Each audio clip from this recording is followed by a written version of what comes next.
Demak, bugun potansiyometr qanday ishlashini o'rganamiz. Qani boshladik.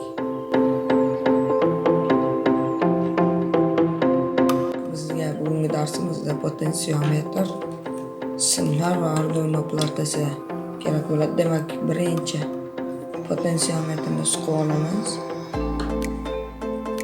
Uni birinchi simini 5 volt, o'rtadagisini A0 ga siqamiz va oxirgisini qanday, ya'ni minusga siqib olamiz. Mana qurilmamizni ulab ham oldik. Endi kodga o'tamiz.